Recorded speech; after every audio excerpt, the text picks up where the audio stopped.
Hello बच्चों, आज हम लोग करंट इलेक्ट्रिसिटी का क्लास नंबर 4 स्टार्ट करेंगे। पिछले क्लास में हम लोगों ने क्या डिस्कस किया था? हम लोगों ने डिस्कस किया था कार्बन कोड रेजिस्टेंस के बारे में, और उससे हम लोगों ने काफ़ी रेजिस्टेंस के जो कार्बन कोड रजिस्टर्स थे उनके रेजिस्टेंस भी कैलकुलेट किए। आज हम लोग का जो पहला टॉपिक है वो है टेम्परेचर डिपेंडेंस ऑन रजिस्टिविटी। ये जो टॉपिक है टेम्परेचर डिपेंडेंस ऑन रजिस्टिविटी, ये किस चीज़ को कवर करेगा पहले इसको डिस्कस कर लेते हैं। डिफरेंट मटेरियल, चाहे वो मेटल हो, चाहे सेमीकंडक्टर हो, चाहे इंसुलेटर हो, इलेक्ट्रोलाइट्स हो, एटसेट्रा, कोई भी सब्सटेंस हो, उसमें जब हम लोग टेम्परेचर को राइज करते हैं, जब टेम्परेचर नीचे से ऊपर लेके जाते हैं, तो उस केस में कंपाउंड के रजिस्टिविटी और रजिस्टेंस में क्या फ़र्क पड़ेगा, इस टॉपिक को हम लोग अभी डिस्कस करने वाले हैं। अब अगर हमें इसे डिस्कस करना है तो हमें डिस्कस करना पड़ेगा क्या? Alpha. Then what is alpha? Alpha is coefficient of resistivity of any material. Then अगर मैं एक कोफिशिएंट ऑफ रजिस्टिविटी अल्फा को डिफाइन करना चाहूं, अल्फा होता क्या है, तो उसको हम लोग कुछ इस तरह डिफाइन कर सकते हैं। द इंक्रीज इन रजिस्टिविटी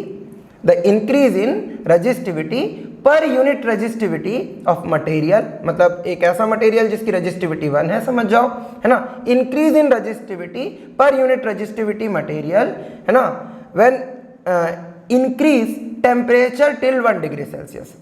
हम ये बोल सकते हैं increase in resistivity per unit rise in temperature is defined as coefficient of resistivity. अब क्योंकि ये डेफिनेशन काफ़ी कॉम्प्लिकेटेड लगता है, मैं इसको थोड़ा समझा देता हूँ। सपोज बेटा कि तुम्हारे पास एक मटेरियल है, it may be anything, metal, insulator, conductor, कुछ भी हो सकता है यार, है ना, कोई भी मटेरियल है ना। इस मटेरियल की रजिस्टिविटी रो है। If rho must be equal to 1, अब यूनिट कुछ भी लगा लो, SI यूनिट में ले लेते हैं, है ना। रजिस्टिविटी अगर SI यूनिट में लेंगे तो क्या आएगा? ओम इंटू मीटर, है ना। Rho is equal to R upon L होता है, आर का ओम, ए का metre square divided by L का मीटर, कैंसिल करेंगे ओम मीटर आ जाएगा। अभी यूनिट है, अभी हम क्या करते हैं, इसको हीट प्रोवाइड करते हैं, कोई भी एक्सटर्नल सोर्स से हीट प्रोवाइड करते हैं। इसको चूल्हे पे रख देते हैं भैया, गैस सिलेंडर में रख देते हैं, कहीं भी रख देते हैं, उसको हीट प्रोवाइड करते हैं, नीचे से मस्त हीट देते हैं। अभी हीट देंगे तो सपोज कि इसका जो टेम्परेचर है वो चेंज करके, है ना, अभी इसका टेम्परेचर जितना भी था, सपोज कि अगर इसका टेम्परेचर T1 ले लेता हूँ, सपोज 30 डिग्री सेल्सियस था, तो उस केस में हम लोगों ने इसको राइज करा, कितना हो गया? 31 डिग्री सेल्सियस। मतलब चेंज इन टेम्परेचर अपन ले रहे हैं 1 डिग्री सेल्सियस। हीट प्रोवाइड करने से जो टेम्परेचर चेंज है, अगर वो कितना हो गया है? 1 डिग्री सेल्सियस हो गया। अगर 1 डिग्री सेल्सियस टेम्परेचर राइज करा लिए हम, ठीक, तो इस केस में जो चेंज इन रजिस्टिविटी होगा, del rho is called coefficient of resistivity. अगर हम लोग इसको फॉर्मूला वाइज डिफाइन करें, देन अल्फा को एक्सप्रेस कर सकते हैं del rho divided by rho into del T से, ठीक है। यहां से देखो, if rho is equals to 1 and del T, which is temperature rise, is 1 degree Celsius, then alpha is equals to del rho. From the definition हम ये लिख सकते हैं alpha is equals to del rho. Alpha increase in resistivity के equal कब है? जब resistivity का मैग्नीट्यूड कितना हो? 1 हो, और जो टेम्परेचर राइज हो वो भी कितना हो? 1 डिग्री सेल्सियस। अब बेटा इसको समझाने के लिए मैं एक और चीज डिस्कस करूं। सपोज कि मटेरियल जो है, इसका रजिस्टिविटी T डिग्री सेल्सियस पे अपन ले लेते हैं रो T डिग्री सेल्सियस पर कितना ले लेते हैं? रो T। देन 0 डिग्री सेल्सियस मान लेते हैं मेरा इनिशियल पॉइंट है, इस पे रजिस्टिविटी को रो 0 ले लेता हूं, जो कि रो भी है क्योंकि यही एग्जैक्टली 0 डिग्री सेल्सियस पर रजिस्टिविटी है और उसी को हम लोग बेस ले रहे हैं। चेंज इन टेम्परेचर कितना हो जाएगा? Del T must be T minus 0 is equal to T degree Celsius. ये चेंज हो गया। अब अगर मैं ये सारे के सारे क्वांटिटीज को यहां पुट कर दूं, अच्छा मैं अगर डेल रो लिखूं, change in resistivity must be rho T minus rho 0। अच्छा अगर मैं ये सारे के सारे वैल्यूज इस वाले इक्वेशन में पुट कर दूं तो मुझे क्या मिलेगा? Alpha is equal to del rho की जगह मुझे पुट करना पड़ेगा rho T minus rho 0 divided by, मैं रो की जगह रो 0 पुट करूंगा क्योंकि वो मेरा बेस टेम्परेचर है, वहां से हम लोग राइज करा रहे हैं, और डेल टी की जगह लिख सकता हूँ टी, क्योंकि इनिशियली 0 डिग्री सेल्सियस है। तो यहाँ से मेरा एक फॉर्मूला निकलेगा rho T minus rho zero. चलो बेटा इसको ट्रांसफर कर देते हैं, alpha into rho not times of T, ऐसा लिख सकते हैं। रो जीरो या रो नॉट पुकार सकते हैं इसको हम लोग। अच्छा बेटा रो नॉट को उधर ट्रांसफर कर लेते हैं, then rho T must be equals to rho not plus alpha rho zero into T. ठीक है, अब बेटा इन दोनों में रो जीरो अपन कॉमन निकाल सकते हैं, then rho T must be equals to rho zero common 1 plus alpha T. बहुत सारी लड़कियों को मम्मियाँ बोलती होंगी भाई रोटी बनाना सीख, आज तुम इसके बाद बोल सकते हो कि तुम्हें रोटी बनाना आ गया। नहीं मतलब रोटी नहीं बोल रहा था मैं, रोटी बनाना आ गया। चलो तो रोटी इज इक्वल टू क्या होता है, रो जीरो 1 प्लस अल्फा टी। अगर तुम्हें अल्फा का मैग्नीट्यूड प्रोवाइड कर दिया जाए तो तुम टी टेम्परेचर पर रजिस्टिविटी कैलकुलेट कर सकते हो, अगर 0 टेम्परेचर पर 0 डिग्री सेल्सियस पर रजिस्टिविटी प्रोवाइडेड है तो। अच्छा बेटा हम लोगों ने क्या पढ़ा था, रो और आर के बीच का relation R A upon L. Rho is equal to क्या होता है, R A upon L, then what R is equal to rho L upon A. अपन क्या करते हैं, ये वाला जो इक्वेशन है, ये वाला इक्वेशन, इस वाले इक्वेशन में क्या करते हैं अपन एल बाई ए मल्टीप्लाई करते हैं दोनों तरफ। अच्छा अगर मैं एल बाई ए मल्टीप्लाई कर दूं तो ये क्या हो जाएगा, rho t into L by A is equal to rho zero into L by A, ये तो रहेगा ही 1 प्लस अल्फा टी। अच्छा देन दिस होल अमाउंट क्या, rho t into L by A, और इधर देखो rho zero into L by A. अब अगर इसको देखें रो एल बाई ए अगर आर के बराबर होता है तो ये किसके इक्वल होगा, आर टी के, और ये किसके इक्वल होगा, आर जीरो के। तो रिलेशन क्या होगा, बस 1 प्लस अल्फा टी। तो यहां से हम देख रहे हैं कि रेजिस्टेंस की भी डिपेंडेंसी हमारी मिल जाती है। टी डिग्री सेल्सियस पर रेजिस्टेंस 0 डिग्री सेल्सियस पर रेजिस्टेंस को कुछ इस तरह से रिलेट करेगा, R T is equal to R zero 1 plus alpha T. मतलब अगर मुझे अल्फा टेम्परेचर अल्फा का वैल्यू प्रोवाइड कर दिया जाए और टेम्परेचर की वैल्यू आर जीरो की वैल्यू प्रोवाइड कर दिया जाए तो मैं रेजिस्टेंस निकाल सकता हूं। तो यहां बहुत इंपॉर्टेंट फैक्टर होगा टेम्परेचर चेंज के साथ अल्फा का वैल्यू। ठीक है, तो अब हम लोग आगे डिस्कस करेंगे कि डिफरेंट मटेरियल्स के साथ अल्फा की वैल्यूज क्या क्या होती हैं और उसके प्रॉपर्टी पर, टेम्परेचर इंक्रीज के साथ उसकी प्रॉपर्टी पर क्या फर्क पड़ेगा। बेटा टेम्परेचर डिपेंडेंसी अगर हम लोग को डिफरेंट मटेरियल्स के लिए देखनी हो तो हम देखते हैं कि मेटल्स के लिए अल्फा जो कॉफिशिएंट ऑफ रेजिस्टिविटी है वो पॉजिटिव होता है, सेमीकंडक्टर, इंसुलेटर और इलेक्ट्रोलाइट्स के लिए नेगेटिव होता है। क्यों होता है वो भी डिस्कस करेंगे। हम जब भी temperature dependency for metals discuss करते हैं तो जब इसको अगर हम लोग डिस्कस करें तो हम लोग ने रेजिस्टेंस का फॉर्मूला निकाला था, याद करो, होता क्या, m l upon n e square tau into a. ठीक, अच्छा अगर मैं यहाँ पे आर ए अपॉन एल लिख लूँ तो वो हो जाएगा क्या, m upon n e square tau. ये पूरा का पूरा अमाउंट जो है हमारा, इसको मैं क्या लिख सकता हूँ, rho which is resistivity m upon n e square tau. यहाँ से जो मुझे पिक करना है वो रो और टाउ के बीच का रिलेशन है, rho is proportional to 1 by tau. What is tau, tau is relaxation time. जब हम लोगों ने इसका कोर कॉन्सेप्ट डिस्कस किया था, याद करो, मेटल्स के अंदर बहुत सारे कैटायंस और इलेक्ट्रॉन्स होते हैं। मेटल जो होता है वो इलेक्ट्रोपॉजिटिव कैरेक्टर का होता है, तो इलेक्ट्रॉन रिलीज कर देता है। तो मेटल के अंदर मेटल कैटायन होते हैं, एम एन प्लस +1 +2 +3 हो सकता है फॉर डिफरेंट मेटल, और बहुत सारे इलेक्ट्रॉन्स होते हैं। तो जो इलेक्ट्रॉन्स होते हैं जब वो मेटल के अंदर मूव करते हैं तो बार बार कोलाइड करते हैं, और सक्सेसिव कॉलिजन्स के बीच का जो टाइम है उसको हम लोग क्या बोलते हैं, रिलैक्सेशन टाइम, टाउ। तो इन मेटल्स क्या होता है, as we rise the temperature, अगर हम लोग टेम्परेचर को राइज करते हैं तो क्या होता है, टेम्परेचर राइज करेंगे तो इलेक्ट्रॉन्स को जो हीट एनर्जी मिल रही है, सप्लाइड हीट एनर्जी, वो इंक्रीज कर जाती है। और सप्लाइड हीट एनर्जी के इंक्रीज करने से, है ना, वो इलेक्ट्रॉन रिलेटिवली तेजी से मूव करते हैं, और जब वो तेजी से मूव करते हैं तो रिलैक्सेशन टाइम टाउ का मैग्नीट्यूड क्या होगा, डिक्रीज कर जाएगा।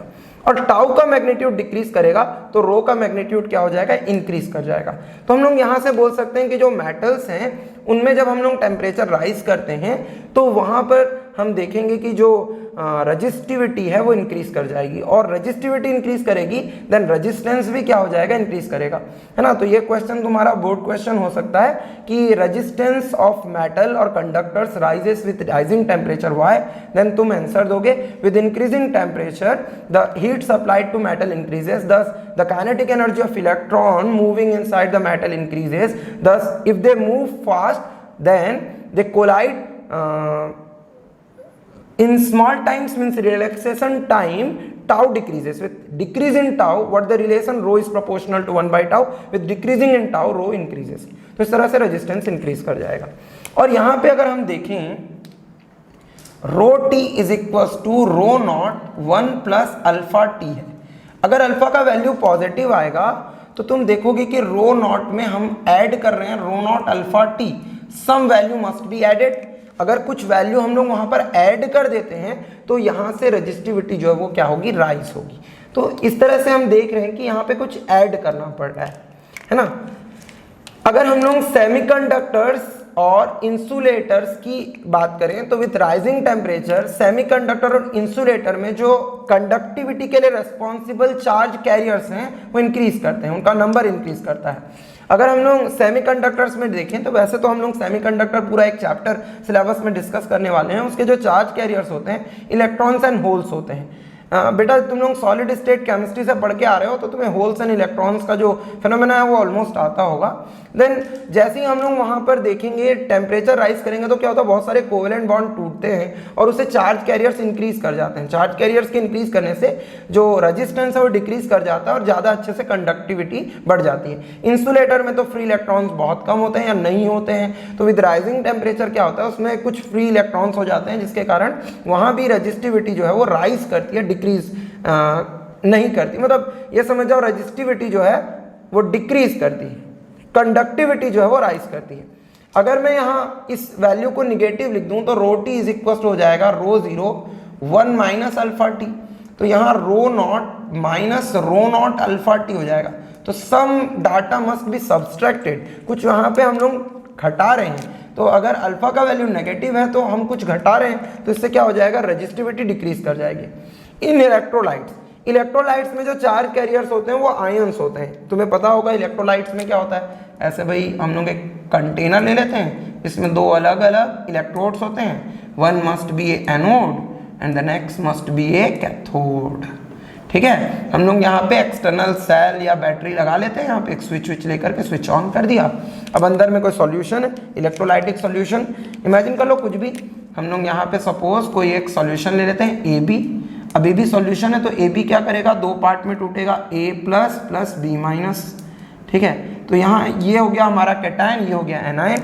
With rising temperature cation and anion की मोबिलिटी राइज कर जाती है, वो रिलेटिवली तेजी से भागने लगते हैं। अब वो ज़्यादा तेजी से भागेंगे तो एनोड के पास बी माइनस आसानी से पहुंच पाएंगे, और ज़्यादा तेजी से भागेंगे तो कैथोड के पास ए प्लस आसानी से पहुंच पाएंगे। इस तरह से इनकी भी कंडक्टिविटी राइज करती है, रजिस्टिविटी डिक्रीज कर जाती है। तो यहाँ से तुम इस चीज़ को चेक कर सकते हो, विथ राइजिंग टेम्परेचर कंडक्टर्स का रजिस्टिविटी क्या करेगा, राइज करेगा, रेजिस्टेंस क्या करेगा, राइज करेगा। सेमीकंडक्टर, इंसुलेटर और इलेक्ट्रोलाइट जितने भी सब्सटेंसेस हैं उनमें हम क्या देखेंगे, with rising temperature resistivity decrease करेगा, रेजिस्टेंस डिक्रीज करेगा, कंडक्टिविटी राइज करेगा। इस तरह से तुम इस टॉपिक को समझ सकते हो। तुमसे ये क्वेश्चन पूछ दिया जाएगा, या तो अल्फा पूछ दिया जाएगा नेगेटिव पॉजिटिव, या ये पूछ दिया जाएगा कि टेम्परेचर राइज करने से रजिस्टिविटी और कंडक्टिविटी रेजिस्टेंस पर क्या इफेक्ट होगा। तो मैंने अभी से एक्सप्लेन किया, मैं होप कि तुम्हें समझ में आ गया होगा। बेटा आगे डिस्कस करेंगे combination of resistors. Combination of resistors दो टाइप के होते हैं, सीरीज एंड पैरेलल। बेटा तुम लोग इसको 10th में भी थोड़ा मोड़ा पढ़ के आ रहे हो, है ना, बट उसको हम लोग डिराइव भी करेंगे और उसके बारे में डिटेल डिस्कशन करेंगे। तो इसके अगर हम लोग कॉम्बिनेशन ऑफ रजिस्टर्स को डिस्कस कर रहे हैं तो दो कॉम्बिनेशन है, सीरीज एंड पैरेलल। सबसे पहले मैं सीरीज कॉम्बिनेशन के लिए डेरिवेशन डिराइव करके बताऊंगा। तो considering three resistors of resistance R1, R2 and R3 are connected in series as shown। कैसे पता चलेगा कि सीरीज में कनेक्टेड है? सपोज यहाँ पे मैंने एक सेल भी लगा दिया, है ना। बेटा अगर करंट डिवाइड नहीं हो रहा है, अगर सर्किट में करंट सेम है, यहाँ पे अगर सर्किट में हम देखें तो कहीं पे कोई भी करंट डिवाइड नहीं हो रहा है। इसको तुम ऐसे भी समझ सकते हो कि कोई जंक्शन नहीं है। जंक्शन कौन सा पॉइंट होता है जहाँ से करंट डिवाइड हो जाता है ना, मतलब कम से कम 3 लाइव वायर लाइव होने चाहिए, डेड नहीं होना चाहिए। 3 कम से कम लाइव वायर होना चाहिए, 3 से ज़्यादा कितने भी लगा लो वो लाइव ही रहता है। तो कम से कम 3 लाइव वायर अगर हैं तो उस केस में हम लोग उसको जंक्शन बोलेंगे। अगर जंक्शन हो तो कभी सीरीज नहीं हो सकती। तो सीरीज होने के लिए जरूरी है कि जंक्शन ना हो, जैसे कि यहाँ तुम कोई जंक्शन नहीं देख रहे, वायर में कोई एक्स्ट्रा अटैचमेंट, कोई अलग अटैचमेंट नहीं है। अभी इन सब में करंट तो क्या है एग्जैक्टली सेम है, बट क्या पोटेंशियल डिफरेंस भी सेम होगा? नहीं, यहाँ का पोटेंशियल डिफरेंस क्या है V1, यहाँ का पोटेंशियल डिफरेंस क्या है V2, यहाँ का पोटेंशियल डिफरेंस क्या है V3। अगर अप्लाइड टोटल पोटेंशियल V होगा तो V जो है वो इन तीनों के पोटेंशियल या पोटेंशियल ड्रॉप दोनों बोल सकते हैं, उनके एडिशन के इक्वल होगा, अलजेब्रिकल सम के इक्वल होगा। पोटेंशियल डिफरेंस कोई वेक्टर क्वांटिटी तो है नहीं, क्या है वो स्केलर क्वांटिटी है। तो जब भी तुम उसका रिजल्टेंट निकालोगे तो क्या होगा, कंस्टिट्यूएंट का अलजेब्रिकल सम। सपोज कि टोटल पोटेंशियल इसका V है, then V is equal to क्या होगा, V इज इक्वल टू होगा V1 plus V2 plus V3। ठीक है, प्यारा सा डेरिवेशन है, तुम्हें पता है फ्रॉम ओम्स लॉ। हम क्या लिख सकते हैं भाई, ओम्स लॉ से। ओम्स लॉ से हम जान रहे हैं V इज इक्वल टू क्या होता है, I into R, where R is equivalent resistance of this whole circuit. इस पूरे सर्किट का इक्विवेलेंट रेजिस्टेंस क्या ले लेते हैं हम लोग, R। ठीक है, similarly V1 which is the potential difference across this resistor R1 must be equals to I times of R1, V2 is equals to I times of R2 and V3 is equals to I times of R3। बेटा I तो सबके लिए same है, current में current कहीं पर divide ही नहीं हो रहा है तो सेम रहेगा। If you put all these value in equation 1, equation 1 must be this V is equals to V1 plus V2 plus V3। इसको ले लेते हैं इक्वेशन 2। अब यहां से अपन लिख लेते हैं क्या, फ्रॉम इक्वेशन 1 एंड इक्वेशन 2 हम ये भी बोल सकते हैं putting the values of V, V1, V2, V3 in equation 1। ज़्यादा लंबा हो जाएगा, इक्वेशन 1 एंड 2 कर देते हैं, पुट कर देते हैं। भाई V की जगह क्या रखना है, I टाइम्स ऑफ R। अच्छा, V1 की जगह I times of R1, I times of R2, I times of R3, I common, अंदर क्या बचा, R1 plus R2 plus R3, ये IR इज इक्वल टू, यहाँ से तो I तो निपट गया भाई, I यहाँ से कैंसिल आउट, दोनों ओर के I खत्म। अभी R इज इक्वल टू आ गया R1 plus R2 plus R3। अच्छा, अगर यहाँ पे 4 होते हैं, चौथा रेजिस्टेंस भी होता तो प्लस R4 लगा लेते हैं। तो इस केस में हम लोग R इक्विवेलेंट को लिख सकते हो summation of I is equal to 1 to n, यहाँ से हम कैपिटल RI। समेशन का मतलब ही सम होता है, इसका मतलब यहाँ से हम इस तरह लिख सकते हैं R इक्विवेलेंट इन सीरीज हो जाएगा R1 plus R2 plus R3 plus dash dash dash dash plus RN। तो n टाइम्स होगा तो बस भाई ऐड करते जाना है। इस तरह से हम लोग इक्विवेलेंट रेजिस्टेंस निकाल सकते हैं। अभी अगर सीरीज में हम लोग कुछ चीजें केयर करें, क्या होता है सीरीज में अगर हम लोग देखें तो करंट जो है वो डिवाइड नहीं होता। हर रेजिस्टेंस का अपना पोटेंशियल होता है, V इज प्रोपोर्शनल टू, अभी यहाँ पे हम लोग ले सकते हैं V1 is proportional to R1, मतलब R1 जितना ज्यादा होगा वोल्टेज ड्रॉप उतना ही ज्यादा होगा। कभी कभी हम लोग को क्या करना पड़ता है, वोल्टेज को ड्रॉप कराना पड़ता है। सपोज कि मान लेते हैं इनपुट वोल्टेज 500 वोल्ट का है, अब 500 वोल्ट का इनपुट हो रहा है। अगर मान लो मेरे को चाहिए 220 वोल्ट का इनपुट, क्योंकि मेरे पास जो डिवाइस है वो भाई 500 वोल्ट बियर नहीं कर सकता, तो मुझे क्या करना पड़ेगा, रेजिस्टेंस लगाना पड़ेगा सीरीज में। अब जब मैं सीरीज में रेजिस्टेंस लगाऊंगा तो वो क्या करेगा, वो वोल्टेज को कम कर देगा। तो अगर हम लोग 2-3 हीटर लगा दें, है ना, बड़े हीटर लगा दें, तो वोल्टेज को क्या कर देगा, डाउन कर देगा, और उसके बाद हम लोग अपने इलेक्ट्रिक डिवाइस को लगा सकते हैं। इसका मतलब जब तुम सीरीज में बहुत सारे इलेक्ट्रिक अप्लायंस को लगाओगे तो पोटेंशियल ड्रॉप करता जाएगा, और इसके बाद वाला जो हम लोग का अपरेटस होगा उस पर पोटेंशियल उतना नहीं होगा। इसीलिए अगर तुम बहुत सारे बल्ब्स को सीरीज में लगा देते हो तो तुम देखते हो कि वो थोड़े डिम होने लगते हैं। क्यों? क्योंकि पोटेंशियल ड्रॉप कर गया। ठीक है। पोटेंशियल ड्रॉप इंडिविजुअल रेजिस्टेंस के प्रोपोर्शनल होता है, रेजिस्टेंस जितना ज्यादा होगा पोटेंशियल उतना ही पोटेंशियल ड्रॉप भी उतना ही ज्यादा होगा। टोटल इक्विवेलेंट पोटेंशियल जो होता है वो कंस्टिट्यूएंट पोटेंशियल के एडिशन के इक्वल होता है। अच्छा, यहाँ पे जो मैक्सिमम रेजिस्टेंस है, सपोज कि R1 का मैग्नीट्यूड मैं ले रहा हूँ 2 ओम, R2 का मैग्नीट्यूड मैं ले रहा हूँ 5 ओम, R3 का मैग्नीट्यूड मैं ले रहा हूँ 9 ओम, तो इस केस में जो मैक्स रजिस्टर कितना है 9 ओम का। जो हमारा इक्विवेलेंट होगा इन सब का एडिशन, R इक्विवेलेंट निकालो, चलो क्या होगा 2 + 5 + 9, 9 + 2 11 + 5 कितना हो जाएगा 16 ओम। 16 ओम इज ग्रेटर देन 9 ओम। ये हम प्रॉपर्टी लिख सकते हैं कि जो रजिस्टर्स होते हैं जो उसमें मैक्स रेजिस्टेंस होता है, इक्विवेलेंट रेजिस्टेंस उससे भी ज्यादा होता है। तो हम लोग सीरीज में कब ऐड करते हैं, जब हम लोग को पोटेंशियल ड्रॉप करना होता है या हमें गिवन रेजिस्टेंस से ज्यादा मैग्नीट्यूड का रेजिस्टेंस लगाना होता है, तो उस केस में हम लोग क्या करते हैं, रजिस्टर्स को सीरीज में अटैच करते हैं। ठीक है बेटा, तो इस तरह से हम लोगों ने सीरीज में रेजिस्टेंस को सीख लिया। अब आगे पढ़ेंगे पैरेलल में। बेटा अब आगे डिस्कस करेंगे पैरेलल कॉम्बिनेशन। इसके लिए क्या ले लेते हैं, 3 रजिस्टर्स ले लेते हैं। पहला रजिस्टर रेजिस्टेंस कितना है R1, दूसरा रजिस्टर यहाँ ले लिया, उसका रेजिस्टेंस कितना है R2, हमने यहाँ पे थर्ड रजिस्टर ले लिया, उसका रेजिस्टेंस कितना ले लेते हैं R3। अब हम लोगों ने इसको अटैच इस तरह से किया है कि एक जंक्शन है वहाँ पर, तुम देख पा रहे होगे कि वहाँ एक जंक्शन है, ये एक और इधर जंक्शन है ना। इस जंक्शन को चलो मैं A ले रहा हूँ, इसको B ले रहा हूँ, ये हम लोग का एक बैटरी एक सेल है। अभी अगर हम लोग यहाँ से करंट भेजते हैं, यहाँ से अगर हम लोग करंट भेजते हैं तो ये करंट पॉइंट A पे जाकर के 3 पार्ट में डिवाइड हो जाएगा। R1 से सपोज जो करंट फ्लो हो रहा है वो I1 है, R2 से जो करंट फ्लो हो रहा है वो I2 है, और जो R3 से करंट फ्लो हो रहा है सपोज वो I3 है।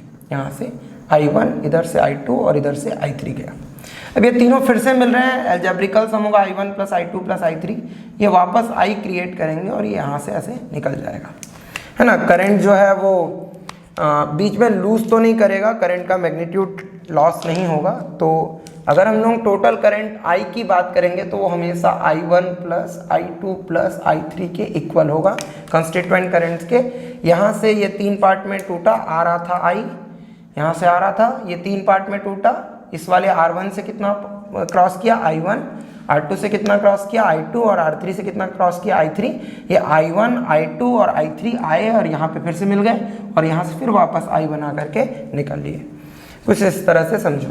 अच्छा, सपोज कि जो पॉइंट A है इसका पोटेंशियल जो है वो VA है और पॉइंट B जो है उसका पोटेंशियल है VB, then the potential difference VAB, इसको हम VB लिख लेते हैं, चलो V लिख लेते हैं। VAB क्या होगा, वो क्या होगा VA - VB, सब्सट्रैक्शन करेंगे।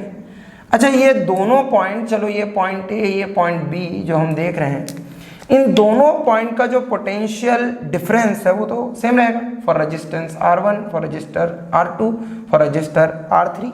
इन तीनों के लिए ये कॉमन पॉइंट्स हैं, तो इन सब के लिए जो पोटेंशियल डिफरेंस है वो क्या रहेगा, सेम। चलो इस इक्वेशन को हम लोग इक्वेशन नंबर 1 ले लेते हैं और आगे फ्रॉम ओम्स लॉ डिस्कस करते हैं। फ्रॉम ओम्स लॉ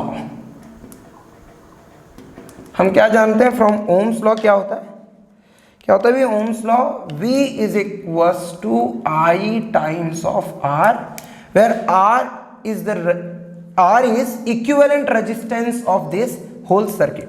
ये पूरे सर्किट का जो इक्विवेलेंट रेजिस्टेंस है वो क्या है, R है। हिंस हम लोग यहाँ से I = क्या लिख सकते हैं, V/R, ऐसा लिख सकते हैं। सिमिलरली I1 = क्या होगा, V/R1। अच्छा, ये जो R1 है इसके अक्रॉस जो पोटेंशियल डिफरेंस है वो तो V ही है। अच्छा, I2 क्या होगा, V/R2 और I3 क्या होगा, V/R3। इस पूरे के पूरे जो डाटा है इसको हम लोग ले लेते हैं इक्वेशन नंबर 2। इस पूरे डाटा को हम क्या ले रहे हैं, इक्वेशन नंबर 2। देन यहां से हम लिख सकते हैं from equation 1 and equation 2, if you put the values of I1, I2, I3 and I in equation number 1, हमको क्या मिलेगा, I की जगह रख देंगे V/R I1 की जगह रखना पड़ेगा V/R1, V/R2, V/R3। अच्छा बेटा, इन सब से V कॉमन आ जाएगा, hence V/R is equal to होगा V common 1/R1, 1/R2, 1/R3। V and V got cancel, 1/R is equals to 1/R1, 1/R2, 1/R3। तो ये हो गया हम लोगों का इक्विवेलेंट रेजिस्टेंस। ठीक है, इस तरह से हम लोग यहाँ पर इक्विवेलेंट रेजिस्टेंस निकाल सकते हैं पैरेलल में। ठीक, पैरेलल में क्या, करंट तो डिफरेंट है, बट पोटेंशियल डिफरेंस जो है वो क्या रहेगा, कांस्टेंट रहेगा। ठीक, अगर हम लोग करंट यहाँ से पास करा रहे हैं तो वो 3 पार्ट में डिवाइड हो गया। जो इक्विवेलेंट रेजिस्टेंस होगा वो क्या होगा, कंस्टिट्यूएंट रेजिस्टेंस से कम होगा। चेक करो, अगर मेरे पास 2 रजिस्टर्स हैं, सपोज एक रजिस्टर है 4 ओम का और दूसरा रजिस्टर भी है 4 ओम का, और मैं अगर उन्हें पैरेलल में अटैच करता हूं तो इक्विवेलेंट रेजिस्टेंस कितना होगा, इक्विवेलेंट रेजिस्टेंस यहाँ पे R इक्विवेलेंट होगा 1/4 प्लस 1/4, चलो नीचे हो जाएगा 4, ऊपर हो जाएगा 2, then 1/R equivalent, R equivalent is equal to 1/R equivalent is equal to 1/2, then it is 2। Check करोगे तो ये 4 और 4 का हाफ ही है 2। हर बार हाफ नहीं होगा, बट ये तो कंफर्म है कि जो नेट रेजिस्टेंस होगा वो कंस्टिट्यूएंट रेजिस्टेंस जो भी है उनमें जो मैक्स वैल्यू का रजिस्टर है उससे कम होगा। जैसे मैं पिछली बार बताया था कि जो मैक्स वैल्यू का रजिस्टर होता है जब सीरीज कॉम्बिनेशन होता है तो उससे ज़्यादा कम जो भी है मैक्स वैल्यू का उससे ज़्यादा ही रेजिस्टेंस होता है उसका, है ना। और यहाँ पे याद रखना कि जो भी मैक्स वैल्यू का रजिस्टर है हमारे पास कॉम्बिनेशन में उससे तो कम वैल्यू का रेजिस्टेंस ही मिलेगा। ठीक है, तो इसका मतलब हम लोग रजिस्टर को पैरेलल में कब कनेक्ट करते हैं, पैरेलल में तब कनेक्ट करते हैं जब हमें लो रेजिस्टेंस चाहिए होता है। अब बेटा जो हम लोग का डोमेस्टिक सर्किट होता है, घर के जो तुम्हारे घर के जो जितने भी इलेक्ट्रिक अप्लायंस है वो कैसे एक दूसरे से कनेक्टेड है, पैरेलल में। अच्छा, पैरेलल में कनेक्ट होने के क्या फायदे हैं, पहला तो ये फायदा है कि सारे के सारे अप्लायंस में जो पोटेंशियल डिफरेंस है वो सेम है। मतलब अगर वोल्टेज डाउन हुआ तो सारे के सारे अप्लायंस में डाउन होगा, ऐसा नहीं कि अलग अलग अप्लायंस में अलग अलग पोटेंशियल डिफरेंस है, ऐसा कुछ नहीं होगा। साथ ही एक और फायदा है, पैरेलल में कंबाइन अगर हम करते हैं, अगर पैरेलल में हम कंबाइन करेंगे तो जो इक्विवेलेंट जो टोटल रेजिस्टेंस है घर का वो कम हो जाएगा। अब रेजिस्टेंस कम होगा तो जो हम लोग इलेक्ट्रिसिटी यूज कर रहे हैं वो भी कम यूज होगा क्योंकि रेजिस्टेंस कम हो गया है। तो इस तरह से हम लोग को फायदा होता है। तो हम लोग क्या करते हैं, जो इलेक्ट्रिक अप्लायंस है उन्हें हम लोग घर में पैरेलल में कनेक्ट करते हैं। ठीक, अगर पैरेलल में कनेक्ट करें तो हम लोग सबके लिए इंडिविजुअल स्विच लगा सकते हैं। सपोज मैंने यहाँ पर एक स्विच लगा दिया, इसके लिए यहाँ पर एक स्विच लगा दिया R1 के लिए, R2 के लिए, R3 के लिए। सपोज R1 क्या है, घर का AC है ना, ये टीवी है, ठीक है, और ये कुछ भी ले लो, फैन ले लो। तो अगर मैं AC और फैन दोनों को एक साथ नहीं चलाना चाहूँ, मैं फैन ऑफ कर दूँ और AC चला लूँ या AC ऑफ करके फैन चला लूँ, तो मैं अलग अलग कर सकता हूँ। ठीक, तो घर के सारे अप्लायंस पैरेलल कनेक्ट होते हैं तो किसी एक को ऑन किसी एक को ऑफ किया जा सकता है। कभी कभी ऐसा होता है, देखना एक स्विच होती है, 2 चीज़ें चल रही होती हैं। अगर एक स्विच से 2 चीज़ें एक साथ रन कर रही हैं इसका मतलब है कि वो एक दूसरे के साथ सीरीज में है। जैसे कि अगर तुम अपने प्रेस, अगर तुम कपड़े प्रेस करते हो स्कूल जाने के लिए, तो तुम अगर प्रेस को देखो तो जो प्रेस में एक लाइट होती है वो इंडिकेटर लाइट होती है ना। जैसे तुम प्रेस को चालू करते हो वो चालू हो जाता है। जैसे ही वो प्रेस चल रहा है तो इससे पता चल जाता है कि वो चालू है। आजकल मोबाइल चार्जर, मोबाइल में भी इंडिकेटर LEDs लगे होते हैं, उससे क्या होता है, जैसे ही तुम मोबाइल को चार्जिंग ऑन करते हो वो LED जल जाता है, तो तुम्हें पता चल जाता है कि नहीं ये चार्ज हो रहा है। ठीक है, तो वो जो LED है वो अप्लायंस के साथ सीरीज में अटैच्ड है ना। घर में एक और बहुत ही इंपॉर्टेंट डिवाइस होता है जिसको तुम लोगों ने 10th में पढ़ा था, फ्यूज। फ्यूज हमेशा क्या होता है, सीरीज में होता है ना। अगर मेरे को यहाँ कोई फ्यूज अटैच करना होगा, सपोज कि मैं यहाँ कोई फ्यूज अटैच करना चाहता हूँ, तो मैं फ्यूज को यहाँ अटैच करूँगा। फ्यूज क्या होगा, सीरीज में अटैच होगा। अगर सीरीज में अटैच करें, फ्यूज क्या होता है, जब भी वोल्टेज अचानक से बढ़ जाता है तो फ्यूज ब्रेक कर जाता है। अब फ्यूज मेल्ट करके जब ब्रेक कर जाएगा तो उससे क्या होता है, पूरी सर्किट में करंट फ्लो बंद हो जाता है। तो अगर घर में अचानक से वोल्टेज बढ़ गया, अभी क्या बरसात का सीजन चल रहा है बारिश हो रही है, लाइटनिंग होगी, गलती से लाइटनिंग अगर हमारे वायर पे गिर गया है ना, जो हमारे घर वाला डोमेस्टिक वायर है उसके पहले जो सप्लाई वायर है उस पे गिर गया, तो अचानक से समझो कि 20-40 हज़ार वोल्ट घर के अंदर दौड़ गया।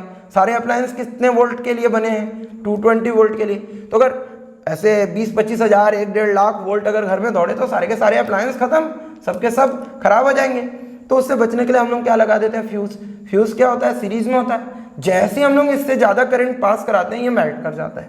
मेल्ट करेगा तो इस सर्किट को ब्रेक कर देगा। अगर सर्किट यहाँ से ब्रेक हो गई तो क्या होगा? हमारा एसी, हमारा टीवी, हमारा फैन और हमारे बाकी इलेक्ट्रिक अप्लायंस जो घर में हैं वो सारे के सारे सिक्योर्ड हो जाते हैं। तो फ्यूज़ को हम लोग सीरीज में अटैच करते हैं और बाकी सारे अप्लायंस को पैरेलल में अटैच करने का बहुत बढ़िया गेन क्या है? पैरेलल में अटैच करने से इक्विवेलेंट रेजिस्टेंस कम हो जाता है। अगर रेजिस्टेंस कम हो जाएगा तो हमें कम बिजली बिल चुकाना पड़ेगा। सारा काम पैसे का है भाई, कम पैसा लगना चाहिए, तो इसीलिए पैरेलल में अटैच करना चाहिए। सुविधा भी है, अलग अलग स्विच ऑन कर सकते हो, टीवी चालू कर सकते हो, फैन चालू कर सकते हो, एसी चालू कर सकते हो, सेपरेट, ऐसा नहीं कि सब एक साथ चालू हो जाएंगे। ठीक है, तो इस तरह से हम लोग पैरेलल में अटैच करने का हम लोग का ये फायदा होता है। ध्यान देना कि जब हम लोग ये सर्किट को देख रहे हैं, है ना, तो पैरेलल में करंट सब में अलग अलग होता है, पोटेंशियल डिफरेंस सेम होता है, इक्विवेलेंट रेजिस्टेंस किसी भी इंडिविजुअल रेजिस्टेंस से जो मैक्स वैल्यू का रजिस्टर होता है उससे कम होता है। समझ में आया? बहुत इजी सा टॉपिक है पैरेलल एंड सीरीज कॉम्बिनेशन। इसके फॉर्मूले तुम्हें ध्यान रखने पड़ेंगे और इसके न्यूमेरिकल बड़े प्यारे प्यारे न्यूमेरिकल हैं जिसको हम लोग नेक्स्ट क्लास में डिस्कस करेंगे।